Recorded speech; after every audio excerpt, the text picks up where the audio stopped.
coming back. Okay, dork alert. I love comic books. That is not to say that all comic book readers are dorks. I am simply saying that I'm proud to say I'm a comic book dork. I like them. My favorite era so far has been late 80s, early 90s. I think there was some great art. I think there was some great writing in those comic books. But, as a whole, I like comic books. I like where they can go. So here's why it's a real dork alert. You're about to hear my theory on the 3 genres of superhero. Please, feel free to argue with them. I think it makes for a great conversation. But here's where we go. I really think they break down into 3.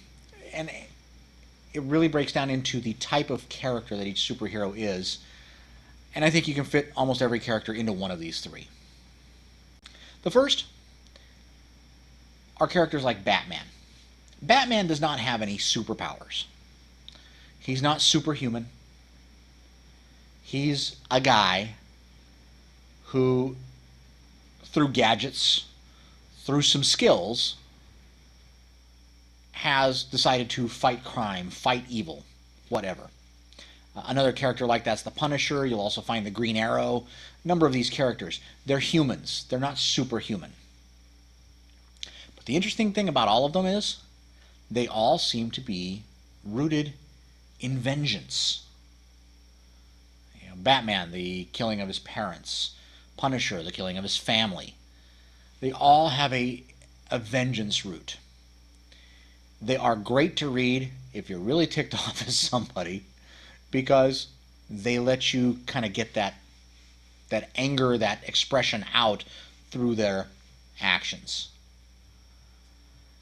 But they tend to be two-dimensional characters a lot of time because of the fact that they're only rooted in that vengeance. You don't get to see a whole lot of the other aspects of those characters.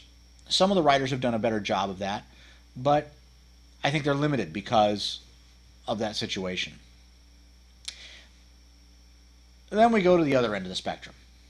Now, the other end of the spectrum are the Superman.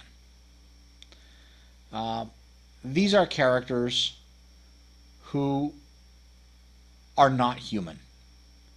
They are superhuman. They are beyond human. They are the perfect.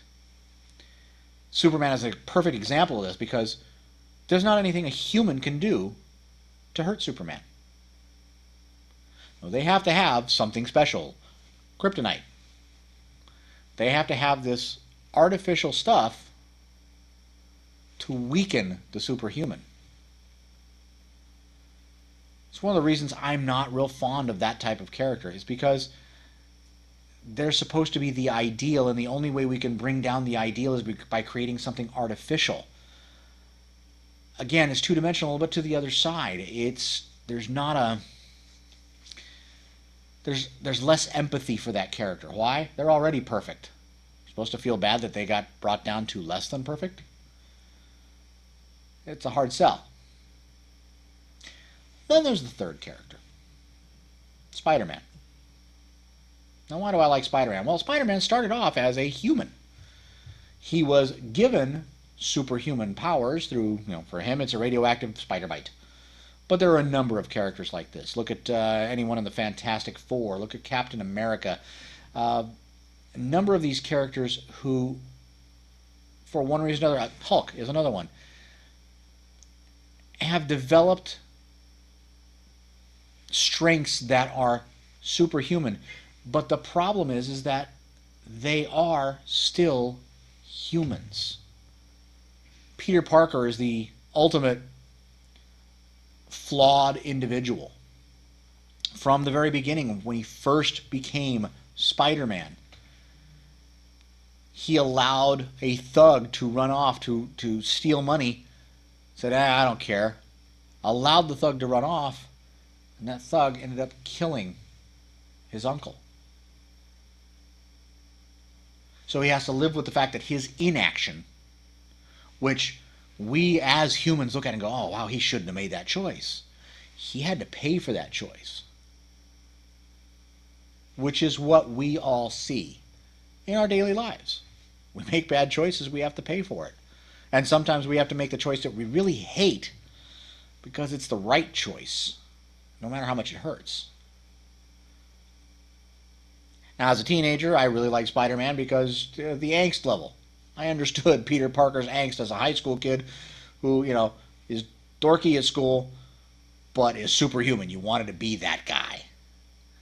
So I understand that part of it. But again, I also like the fact that these characters are not perfect. They don't know how to handle their extra abilities very well. They learn over time, but there's always something getting in the way. There is a human element.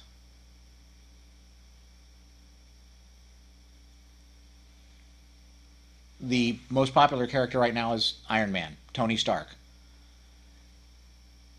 For a while in the comic books, Tony was an alcoholic. Technically, he's still an alcoholic.